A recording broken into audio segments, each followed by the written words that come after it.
Kita akan bersatu hati malam ini memberikan hati kita sungguh-sungguh memuji dan menyembah Tuhan. Kita percaya ketika kita sungguh-sungguh memuji, menyembah Dia, Roh Kudus hadir di sini. Dalam nama Bapa dan Putra dan Roh Kudus, amin. Bapa di surga, kami mengucap syukur Bapa. Engkau sendiri yang mengumpulkan kami, anak-anak-Mu. Engkau lihat hati kami, setiap yang datang di tempat ini. Engkau tahu betapa kami haus dan lapar, betapa kami rindu untuk mengalami Engkau malam ini. Kami datang dengan segala keterbatasan kami. Kami rindu hadirat-Mu menjamah setiap hati kami. Kami rindu untuk membawa hati yang sungguh-sungguh mengucap syukur malam ini. Mengucap syukur karena kami boleh menjadi anak-anak-Mu. Mengucap syukur karena Engkau Bapa yang memelihara hidup kami. Mengucap syukur karena kasih setia-Mu yang tidak pernah berubah. Mari kita bangkit berdiri, kita menyatakan tak terbatas kasih-Mu.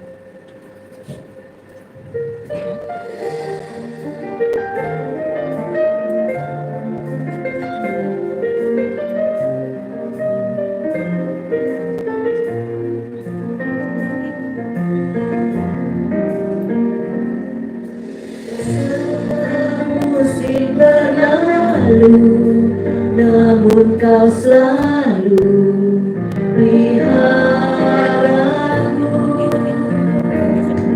kasih dan setia-Mu tak pernah layu di hidupku. Semusim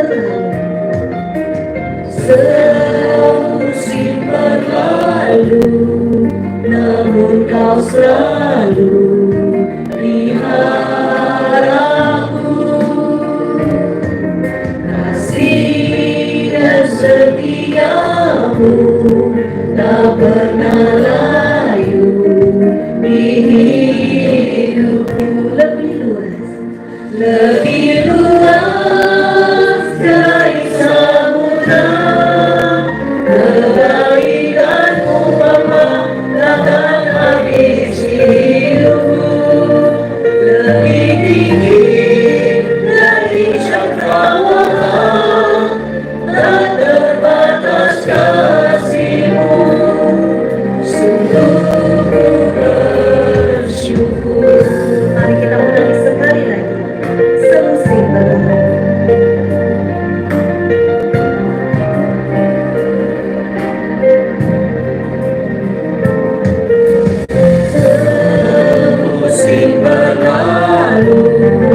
Namun Kau selalu peliharaku, kasih dan setia-Mu tak pernah layu di hidupku. Lebih luas dari samudra, kebaikan-Mu Bapa takkan habis di hidupku. Lebih tinggi dari cakrawala, tak terbatas kasih-Mu. Sungguh ku bersyukur. Angkat tangan. Lebih luas dari samudra, kebaikan-Mu Bapa takkan habis di hidupku.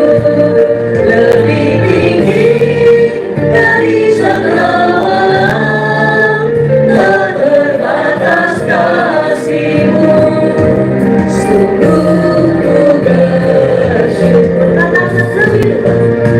Lebih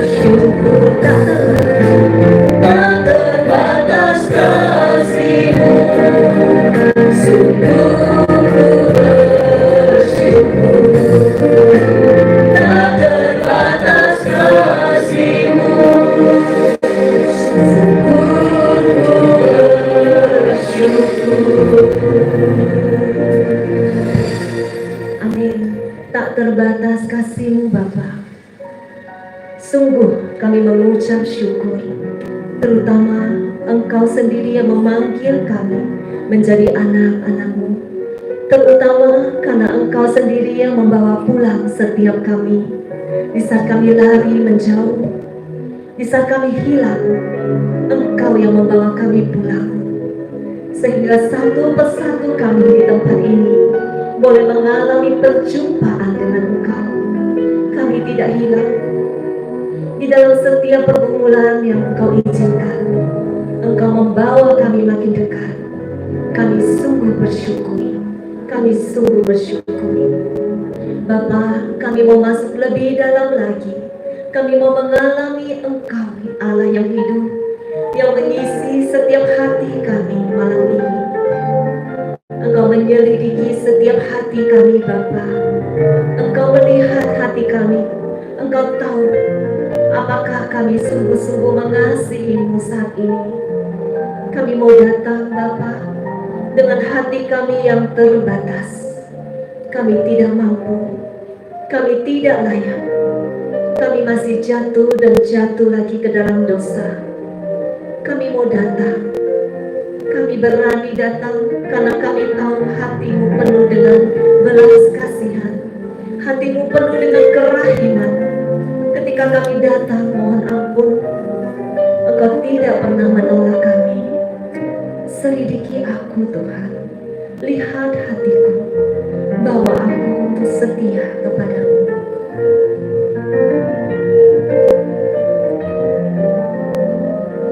Selidiki aku, lihat hatiku, apakah ku sungguh mengasihi-Mu Yesus.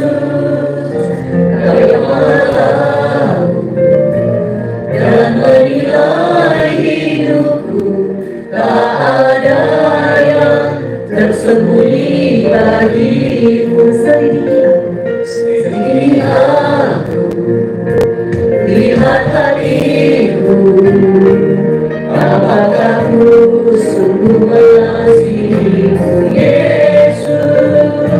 Kau yang Maha tahu dan menilai hidupku, tak ada yang tersembunyi bagiku. Tak kulihat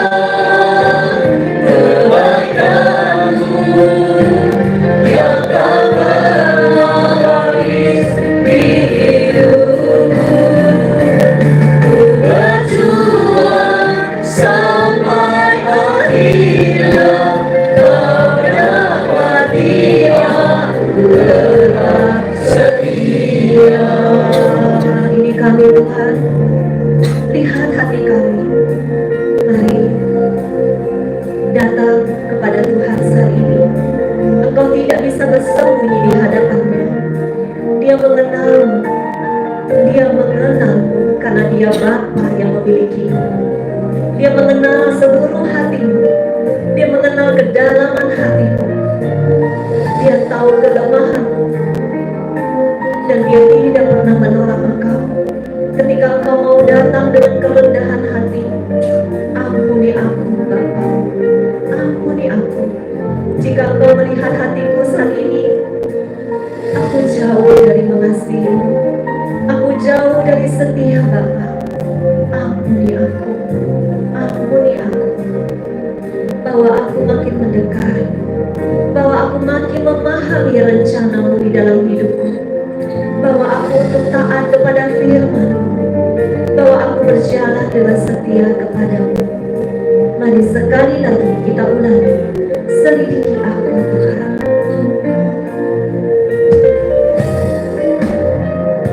Selidiki aku, lihat hatiku, apakah ku sungguh mengasihi-Mu Yesus. Kau yang Maha tahu dan menilai hidupku, tak ada yang tersembunyi bagiku. Tak kulihat kebaikan-Mu yang tak pernah habis di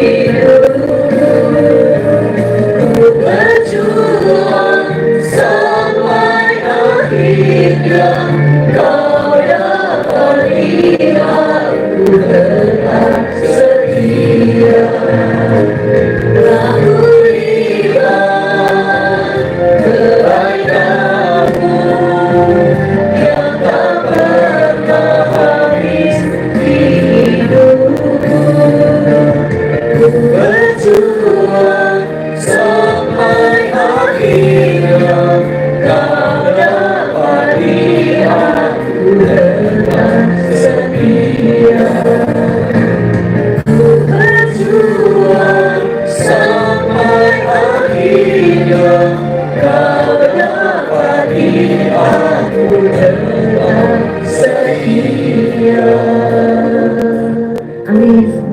Kita semua yang mau berjuang sampai pada akhirnya untuk tetap setia. Angkat tanganmu saat ini. Tuhan, tolong setiap anak-anakmu di tempat ini. Engkau lihat Tuhan, setiap hati yang mau berjuang tetap setia. Engkau lihat hati kami Tuhan.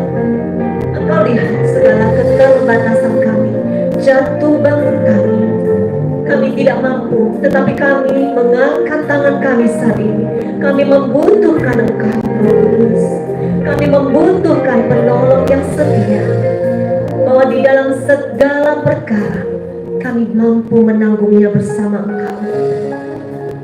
Kami mau Tuhan, Roh-Mu mengalir saat ini, memberi kami yang mengangkat tangan malam ini, kekuatan baru yang datang daripada-Mu. Kekuatan yang baru, kekuatan yang datang dari tempat yang maha tinggi, kekuatan ilahi yang memampukan kami tetap setia sampai akhir, tetap setia sampai akhir.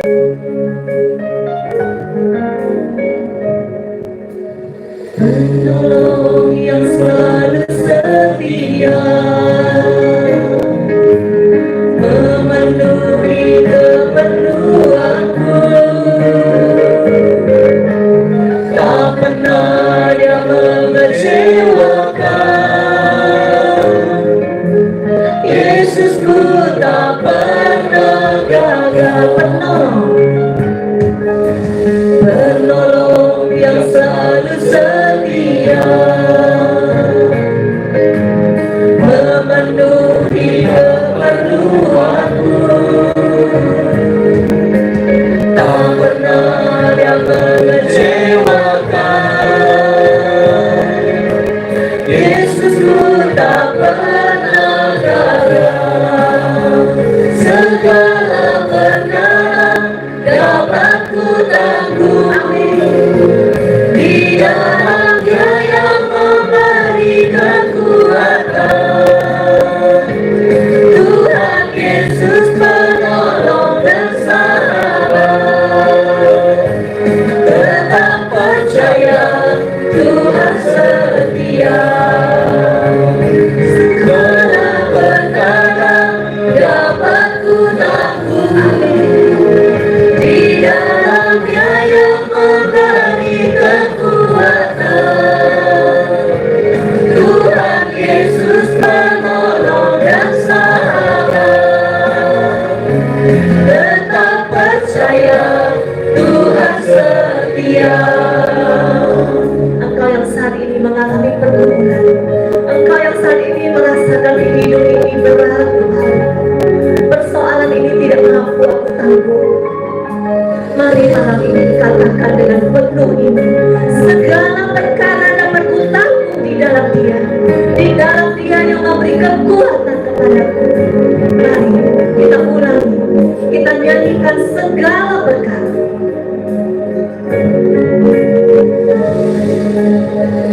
Segala perkara dapat ku tanggung. Amin.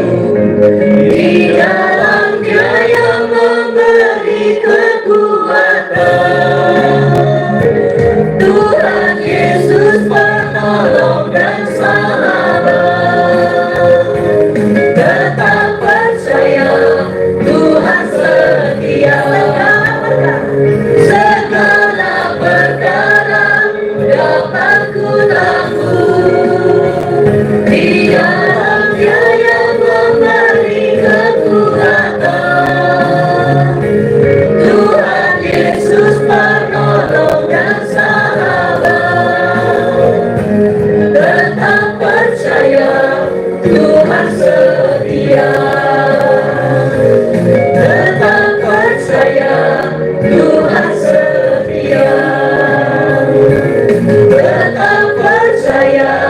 Tuhan setia.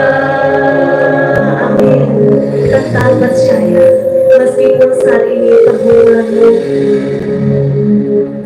kenyataanmu tidak sesuai dengan apa yang sedang kamu doakan.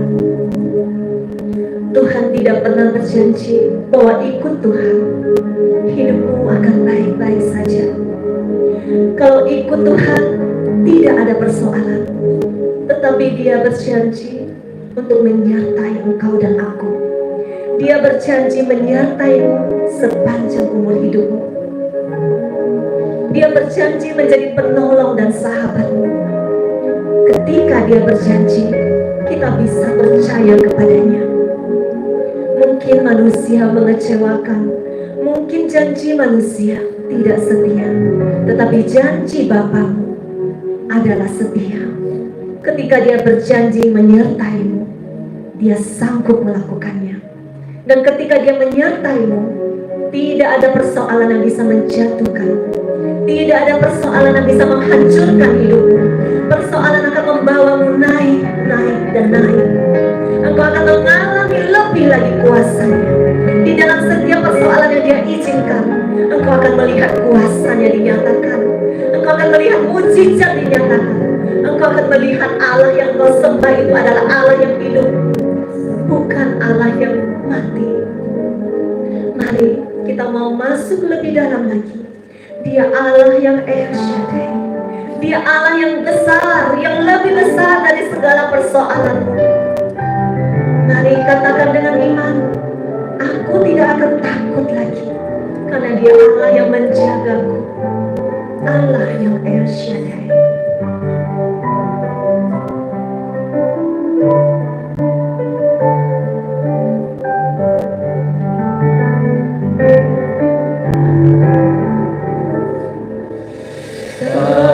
Tak usah ku takut,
indahnya menjadi anak-Mu malam ini, berada di dalam hadirat-Mu, memuji Engkau, Bapa kami yang baik, Bapa kami yang setia, yang tak terbatas kasih-Mu.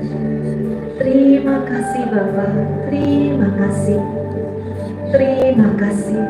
Engkau melawat hati kami, Engkau membisikkan di telinga anak-anak-Mu. Engkau berharga bagiku, anakku. Aku mengasihi Engkau. Engkau milikku. Engkau bukan milik dunia ini. Engkau milikku. Terima kasih Bapa. Kami mau tetap diam di dalam hadirat-Mu. Kami rindu mengenal-Mu lebih lagi Bapa. Kami rindu Engkau ubah kami lebih lagi dengan firman-Mu, mengalami menjadi anak kesayangan-Mu. Kami mau memberikan hati kami, waktu kami sepenuh-penuhnya malam ini. Biarlah Engkau menyingkapkan misteri kerajaan surga malam ini melalui anak-Mu Paulus. Engkau pakai dia Tuhan, urapi mulut, bibir dan hatinya. Kuduskan, sucikan dan tahirkan dia. Setiap perkataan yang keluar dari mulutnya hanya berasal dari Roh Kudus. Dan Engkau sendiri Bapa yang bekerja menjamah setiap hati kami yang mendengarkan Engkau. Amin. Kemuliaan kepada Bapa dan Putra dan Roh Kudus. Amin. Dalam nama Bapa dan Putra dan Roh Kudus.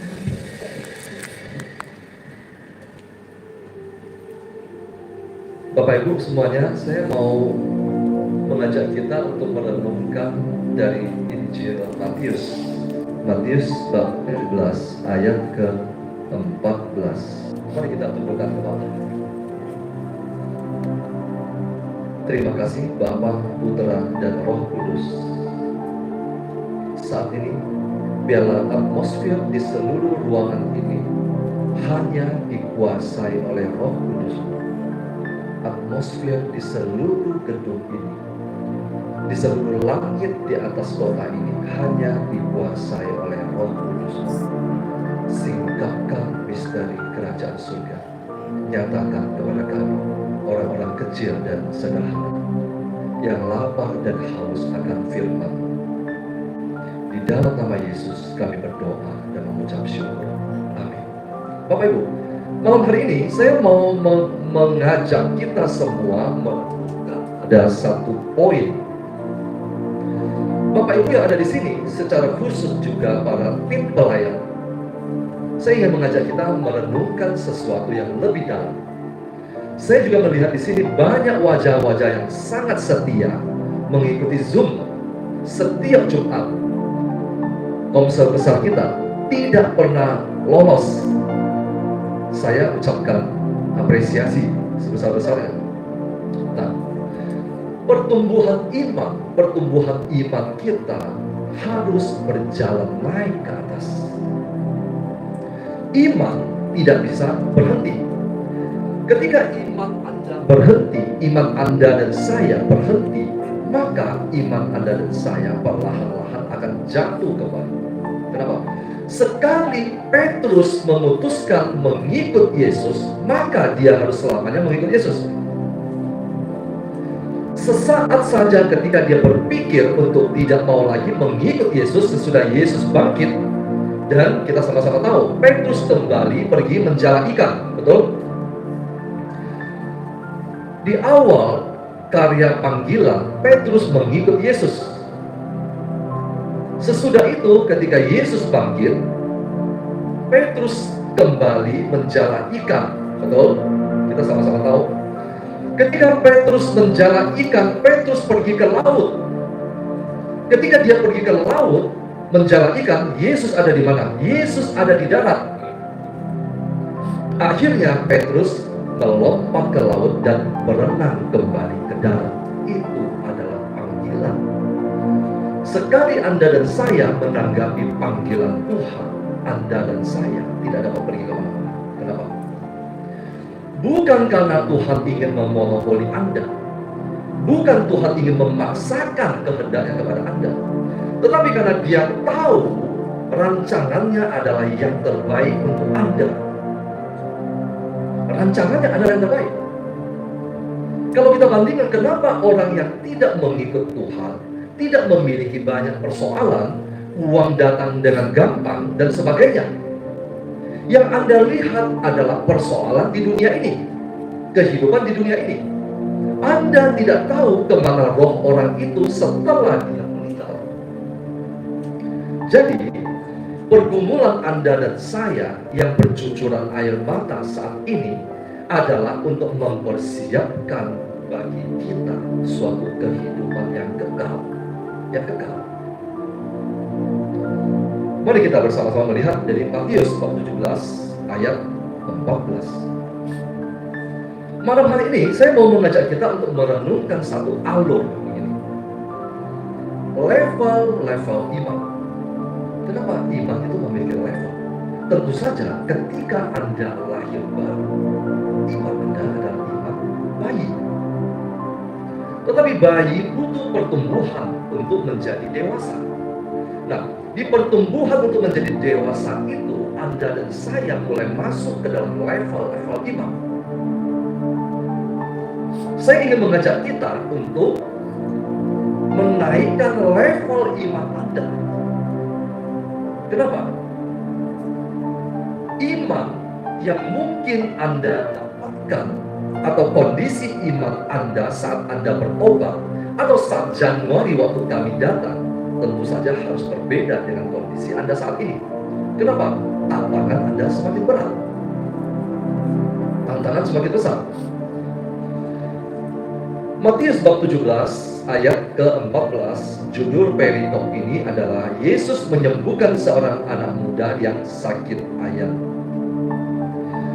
Ketika Yesus dan murid-muridnya kembali kepada orang banyak itu, datanglah seorang mendapatkan Yesus dan menyembah. Orang yang datang kepada Tuhan dan menyembah Tuhan tidak pernah mengecewakan Dia. Datang menyembah, bukan datang dan komplain, protes,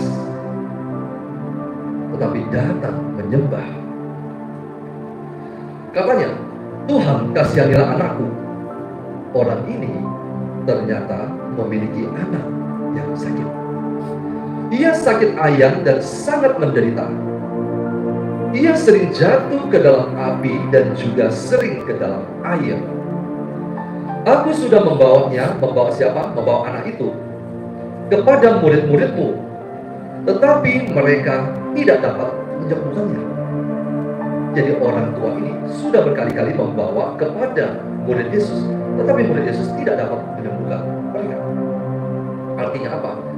Ada sebuah kendala dan persoalan yang dihadapi oleh para murid. Maka kata Yesus, "Hai kamu angkatan yang tidak percaya dan yang sesat." Kata-kata ini Yesus ucapkan kepada siapa? Kepada para murid. Hai kamu angkatan yang tidak percaya dan yang sesat, berapa lama lagi aku harus tinggal di antara kamu? Yesus mengatakan, berapa lama lagi saya harus berjalan bersama dengan kamu? Berapa lama lagi aku harus sabar terhadap kamu? Kenapa Yesus mengatakan demikian? Karena Yesus sudah memberikan kuasa kepada para murid saat itu untuk mengusir setan, menyembuhkan orang sakit, membangkitkan orang mati. Tetapi untuk menyembuhkan seorang anak yang sakit ayam, para murid tidak sanggup. Yesus berkata, "Bawalah anak itu kemari." Ayat 18. Dengan keras Yesus menegur dia, lalu keluarlah setan itu daripadanya, dan anak itu pun sembuh seketika itu juga. Artinya, penyakit yang diderita oleh si anak ini bukan penyakit biasa, tetapi penyakit ini diakibatkan oleh setan. Alkitab mencatat kuasa gelap.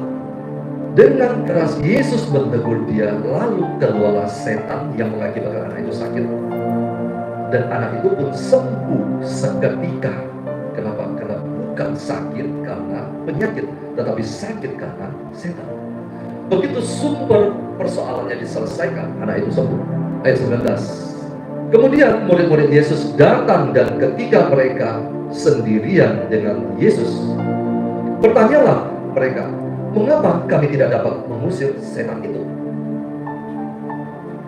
Yesus berkata kepada mereka, "Karena kamu kurang percaya." Karena kami kurang percaya. Lalu selanjutnya, "Sebab aku berkata kepadamu." Kalau Yesus katakan, "Aku berkata kepadamu," artinya dengarkan dengan sungguh-sungguh. Aku berkata kepadamu, sesungguhnya sekiranya kamu mempunyai iman sebesar biji sesawi saja, kamu dapat berkata kepada gunung ini, "Pindah dari tempat ini ke sana." Maka gunung ini akan pindah, dan takkan ada yang mustahil bagimu. Kalau kamu mempunyai iman sekecil biji sesawi saja, kamu dapat memberikan perintah kepada gunung, "Pindah dari tempat ini ke sana." Maka gunung ini akan pindah. Apa artinya, Bapak Ibu? Bapak Ibu pernah melihat ada orang memindahkan gunung? Dan takkan ada yang mustahil bagimu. Ayat ke-21 yang terakhir. Jenis ini tidak dapat diusir kecuali dengan berdoa dan berpuasa. Bapak Ibu, begini. Dengan iman, Anda dan saya dapat memindahkan gunung. Betul? Kata Yesus, bukan kata saya. Yesus mengatakan dengan iman. Artinya apa? Iman adalah senjata kita untuk memberikan perintah kepada gunung untuk pindah. Mungkin Anda tidak memindahkan gunung secara fisik, tetapi saat ini Anda menghadapi persoalan sebesar gunung. Kenapa diilustrasikan dengan gunung? Gunung artinya besar. Gunung sesuatu yang besar. Tidak dikatakan itu adalah rumah atau meja atau kursi. Gunung. Gunung artinya sesuatu yang besar. Tetapi kata Yesus, sesuatu yang besar ini dapat dipindahkan kalau Anda dan saya memiliki iman.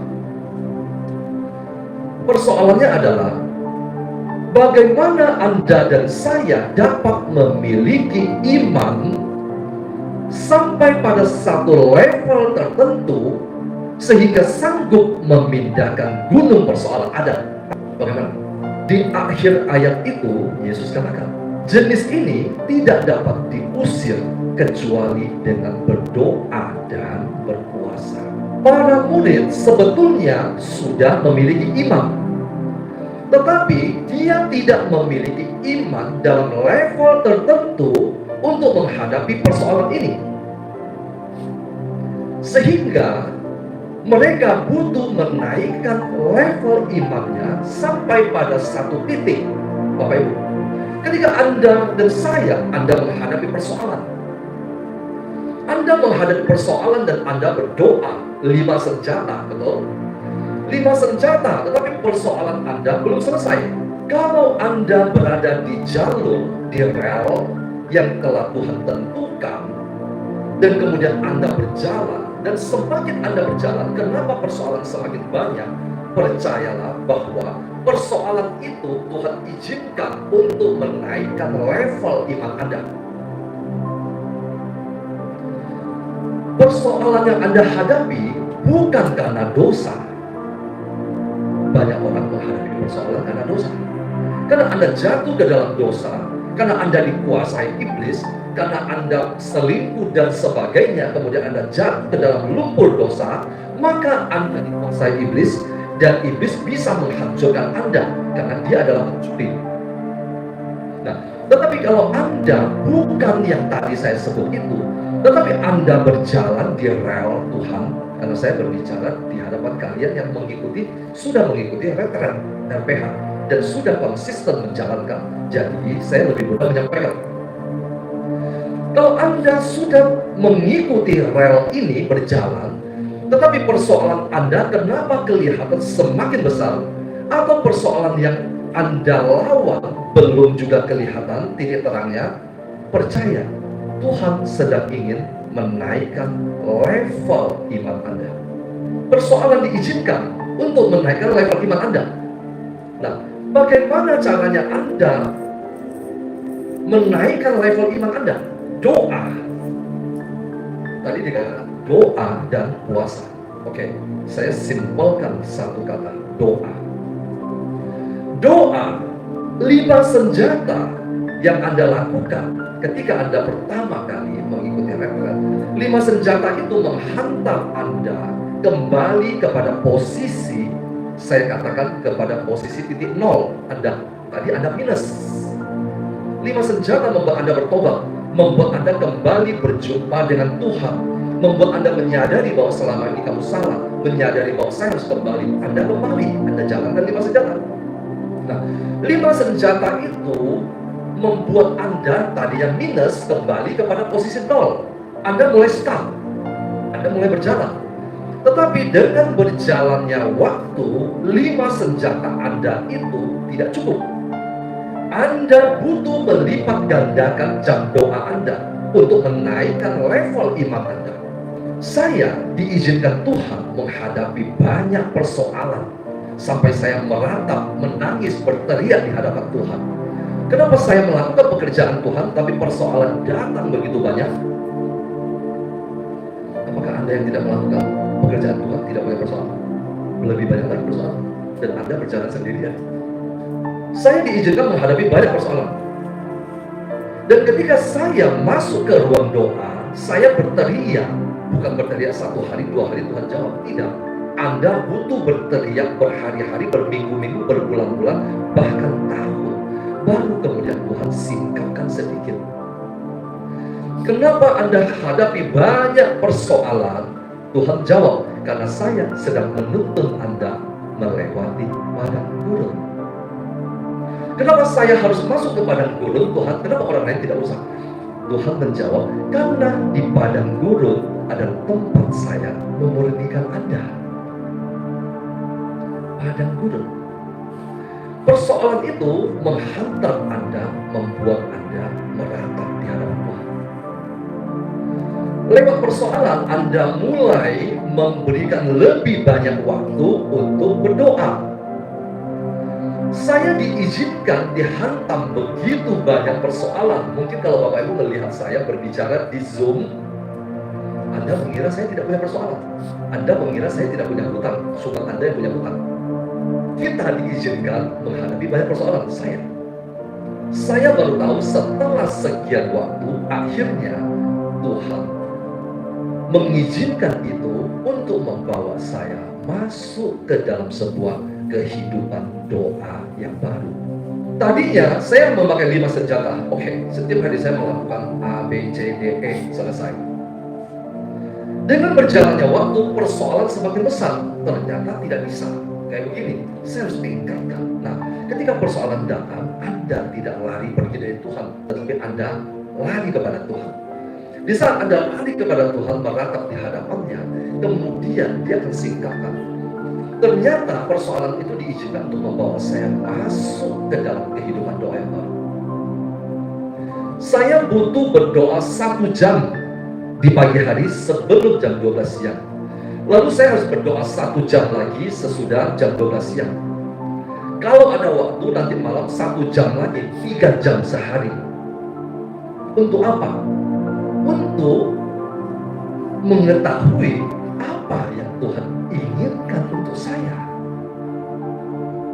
Kenapa Dia izinkan banyak persoalan? Ternyata Dia mau mengangkat saya naik level. Naik level itu untuk memperkuat iman kita. Setelah iman Anda sampai kepada titik ini, Anda baru dapat tadi apa? Memindahkan gunung.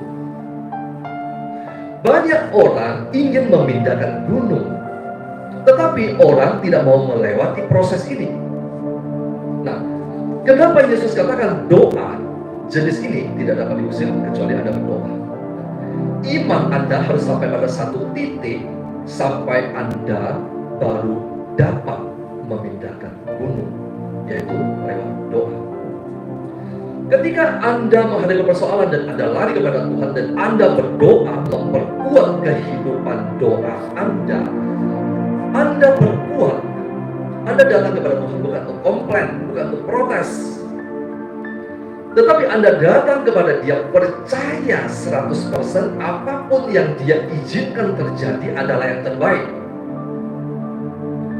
Bahkan anak kita yang menurut kita tidak sesuai yang kita inginkan, tetap kita percaya ini diizinkan Tuhan dan pasti itu yang terbaik. Karena Dia ingin menaikkan level iman Anda. Nah, dengan Anda konsisten berdoa, sampai Tuhan akan menyatakan sesuatu kepada Anda. Tuhan tidak dapat menyatakan sesuatu kepada Anda lewat vision atau lewat mimpi kalau Anda tidak sampai pada level di sini. Banyak orang masih di sini dan dia berteriak, kenapa Tuhan tidak menjawab doa saya dan sebagainya. Mereka tidak tahu dia butuh naik sampai ke level ini, naik sampai ke satu level yang Tuhan inginkan, baru Tuhan akan menyatakan sesuatu itu kepada dia. Kenapa? Karena Anda sudah siap. Nah, setelah saya masuk dalam proses yang saya katakan tadi itu, sampai berdoa 3 jam sehari, dan itu tidak mudah. Cara doanya seperti apa? Cara doanya saya bisa berbahasa roh 1 jam, 2 jam, 3 jam. Berbahasa roh, memuji, menyembah Tuhan dan sebagainya. Saya tidak lagi menggunakan kata-kata. Kenapa? Kata-kata kita ada terbatas. Anda tidak bisa berdoa berjam-jam. Kata-kata Anda sudah habis. Nah, sampai pada titik saya masuk 3 jam sehari dan saya sendiri kaget. Saya bisa berdoa 3 jam sehari, pagi, siang, dan malam. Sampai pada tahap itu, Tuhan singkapkan sesuatu lewat apa? Mimpi. Lewat mimpi. Nah, saat ini apapun yang Anda hadapi, Bapak Ibu, Anda butuh tingkatkan kehidupan doa Anda. Anda lipat gandakan. Semakin persoalan Anda berat, Anda semakin harus lipat gandakan. Sampai Anda pada satu titik percaya dengan kesaksian saya, Tuhan akan singkapkan sesuatu. Dia akan memberikan vision, entah lewat mimpi atau apapun juga. Nah, setelah dia berikan mimpi itu atau vision itu, maka Bapak Ibu sekarang tahu persoalan yang Anda hadapi bertahun-tahun itu karena apa? Saya memiliki pergumulan saya. Saya diperlihatkan di mimpi itu seperti ini. Dan di mimpi itu saya langsung sadar, oh ternyata selama ini yang mengguncangkan saya bertahun-tahun itu adalah persoalan ini. Berarti sekarang saya harus berjuang di dalam doa untuk memerangi persoalan ini. Nah, ketika Tuhan sudah singkapkan persoalan Anda, apa musuh Anda, apa yang mengendalikan keluarga Anda, yang mengakibatkan anak Anda seperti ini dan itu, ketika Tuhan sudah singkapkan, maka kemenangan sudah di tangan Anda.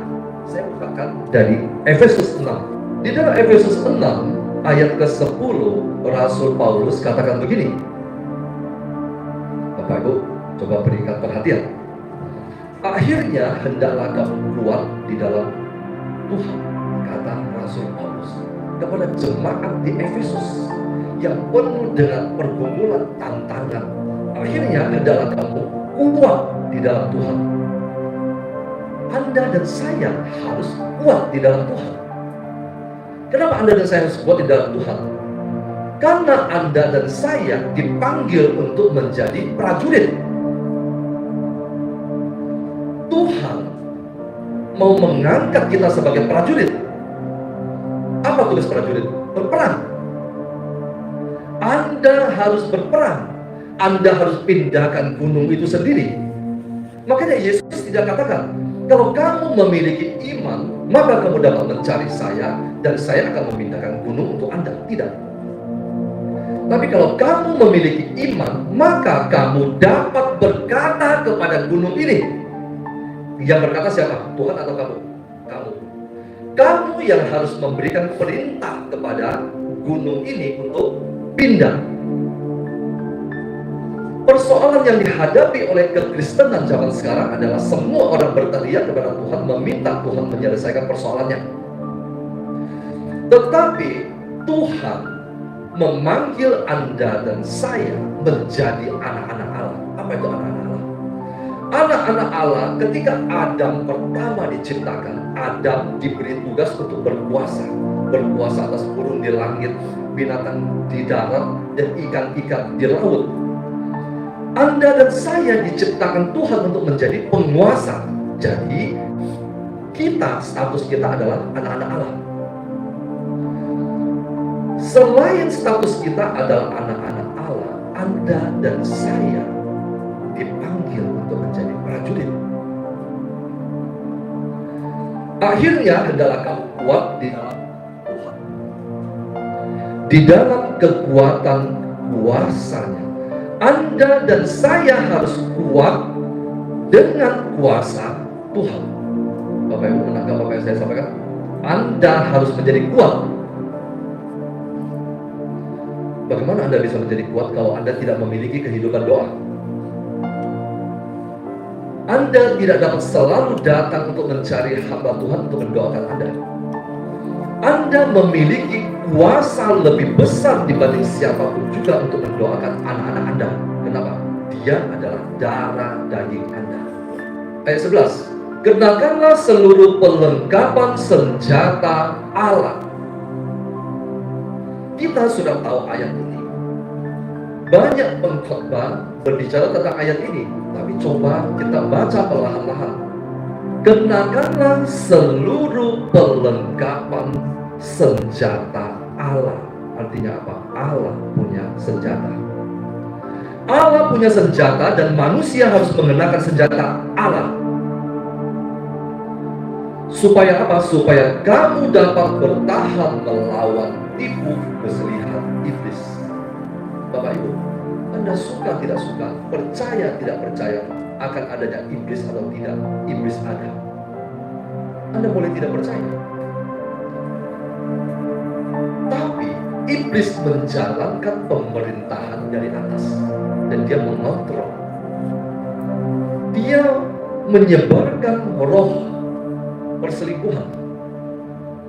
Dia mengontrol dari udara. Dia menyebarkan roh perzinahan. Dia menyebarkan roh LGBT. Semua di bawah kontrol iblis. Anda boleh percaya dia ada atau tidak. Alkitab katakan dia ada. Supaya kamu dapat bertahan melawan tipu muslihat iblis. Bukan melawan iblis, tetapi melawan apa? Tipu muslihat. Tipu muslihat artinya sesuatu rencana yang sudah dia rancang untuk menjatuhkan seseorang. Suami istri kenapa bercerai? Karena jatuh dalam perangkap tipu muslihat iblis. Dia mengirim seseorang untuk menggoda suami Anda, dan kemudian dia membuat Anda marah, kecewa. Mungkin juga Anda membalasnya dengan melakukan hal yang sama. Anda dibuat jatuh ke dalam tipu muslihat iblis. Iblis menyerang Anda bukan langsung menyerang begitu, dengan tipu muslihat. Ayat 12. Karena perjuangan kita bukanlah melawan darah dan daging. Darah dan daging itu apa? Melawan orang tua Anda, melawan suami Anda, pasangan Anda, anak Anda yang memberontak, membangkang dan sebagainya. Itu namanya melawan darah dan daging. Perjuangan kita bukan melawan itu. Manusia jatuh ke dalam tipu muslihat iblis melawan sesama manusia. Karena apa? Karena Anda dan saya, mata kita belum terbuka untuk melihat siapa pelaku yang sesungguhnya. Lewat doa, Tuhan akan singkapkan, percaya. Doa yang Anda lipat gandakan, Tuhan akan singkapkan siapa musuh Anda. Kalau peperangan ini tidak ada, kalau iblis ini tidak ada, kalau senjata Allah itu tidak ada, kenapa Rasul Paulus menceritakan, menuliskan dengan begitu jelas? Anda dan saya punya peperangan. Bukan melawan darah dan daging, tetapi melawan pemerintah-pemerintah. Bukan melawan pemerintah kita. Pemerintah kita tetap darah dan daging. Melawan penguasa-penguasa, melawan penghulu-penghulu dunia yang gelap ini. Itu adalah musuh kita yang sesungguhnya. Melawan roh-roh jahat di udara. Tadi saya katakan, persoalan yang kita hadapi, kita perangi itu dikontrol oleh prinsipalitas penguasa di udara. Anda dan saya tidak tahu. Kita melawan suami kita, melawan istri kita. Kenapa? Karena kita tidak melihat musuh yang sesungguhnya. Sebab itu ambillah seluruh perlengkapan senjata Allah, sebagian atau seluruh. Kurang satu, Anda dalam bahaya. Kurang satu, Anda dalam bahaya. Seluruh senjata Allah harus menutupi seluruh diri Anda. Kalau tidak, Anda dalam bahaya. Kalau tidak, berarti Anda punya celah. Anda punya celah. Anda pakai ketopong, kaki Anda diserang. Anda pakai kaki, tubuh Anda diserang. Anda harus memakai seluruh perlengkapan senjata Allah. Supaya kamu dapat mengadakan perlawanan. Yang mengadakan perlawanan itu siapa? Kamu, artinya siapa? Saya, katakan saya. Kalau Anda yang harus mengadakan perlawanan, kenapa sesudah Anda meminta kekuatan Tuhan, meminta senjata Tuhan, Tuhan melengkapi senjata kepada Anda, dan ketika persoalan datang, musuh datang, kenapa Anda berteriak, meminta Tuhan dan menyelesaikan? Tuhan memakaikan senjata. Presiden memberikan senjata kepada tentara yang harus turun ke medan. perang. Yang tadi saya katakan, persoalan yang dihadapi oleh kekristenan zaman sekarang adalah berteriak supaya Allah yang berperang. Allah memakaikan senjata kepada Anda. Anda turun ke medan perang. Allah menyertai Anda. Supaya kamu dapat mengadakan perlawanan, Anda harus melawan pada hari yang jahat itu dan tetap berdiri. Artinya Anda tampil sebagai pemenang. Sesudah kamu menyelesaikan segala sesuatu, jadi berdirilah tegak, berikat pinggangkan kebenaran. Apa itu kebenaran? Firman Tuhan adalah kebenaran. Firman Tuhan harus menjadi ikat pinggang firman Tuhan. Dan berbaju zirakan keadilan. Kakimu berkasutkan kerelaan untuk memberitakan Injil damai sejahtera. Dalam segala keadaan pergunakanlah perisai iman. Sebab dengan perisai itu kamu dapat memadamkan semua panah api dari si jahat. Dan terimalah ketopong keselamatan dan pedang roh, yaitu firman Allah. Bapak Ibu, kalau Anda uraikan satu persatu, Allah memperlengkapi Anda dan saya betul-betul sebagai seorang prajurit komplit. Nah, kenapa ketika Daud tampil untuk berperang melawan Goliat, ketika Saul memakaikan baju zirah dan sebagainya itu, Daud tidak menerimanya? Karena Daud tidak mau menerima senjata perang dari manusia. Dia menerima senjata dari Allah. Allah memberikan kepada dia hikmat. Hikmat itu menuntun dia ke sungai, dan kemudian dia memilih batu-batu untuk melawan Goliat. Itu adalah senjata Allah. Ayat yang terakhir 18. Dalam segala doa dan permohonan berdoalah setiap waktu di dalam roh. Kalau Anda dan saya mau menjadi prajurit, mau berperang, Anda tidak dapat berdoa dengan akal budi, pikiran, dan kata-kata di mulut Anda. Anda harus mulai masuk ke alam roh. Berdoa di alam roh. Anda seperti mencari sinyal dari Roh Kudus. Dan berjaga-jagalah di dalam doa begitu dengan permohonan yang tak putus-putusnya untuk segala orang kudus. Persoalan Tuhan izinkan untuk membawa Anda mencari Dia. Betul? Ketika Anda bukan menjauh dari Dia, tetapi Anda mencari Dia dan konsisten mencari Dia. Konsisten artinya apa? Setiap hari. Setiap hari. Bukan hari ini berdoa, besok tidak berdoa. Konsisten berdoa, mencari Dia. Sampai pada satu titik, iman Anda, kehidupan rohani Anda mulai naik ke dalam satu tahap. Tahap yang sudah selevel yang Tuhan inginkan. Maka Tuhan akan singkapkan persoalan Anda. Bapak Ibu praktekkan, tahun depan saya akan kembali lagi. Kalau tidak berhasil, uangnya saya balikin. Anda praktekkan 1 tahun ini. Tahun depan kami kembali lagi. Sampai pada satu level iman yang Tuhan inginkan, maka Tuhan akan singkapkan persoalan yang sesungguhnya. Lalu Anda mulai berperang melawan persoalan itu. Ternyata yang membuat suami saya begini-begini itu adalah roh perzinahan. Saya akan perangi roh perzinahan di dalam keluarga saya. Anda harus memiliki level iman sampai pada tingkat tertentu. Anda baru dapat memberikan perintah kepada roh perzinahan itu untuk pergi dari suami Anda. Artinya saat itu Anda sanggup memindahkan gunung. Bapak Ibu, kira-kira menangkap yang saya sampaikan? Kalau tidak, saya ulang lagi dari awal.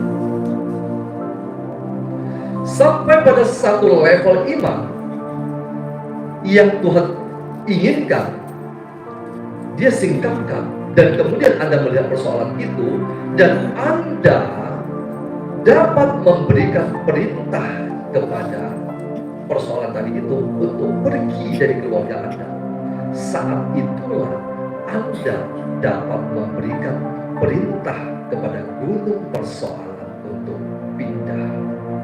Bapak Ibu, kami tidak dapat selalu mendoakan Anda,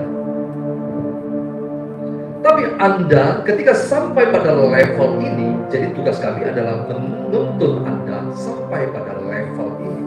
Sesudah Anda sampai pada level ini, Anda tidak perlu mencari kami lagi.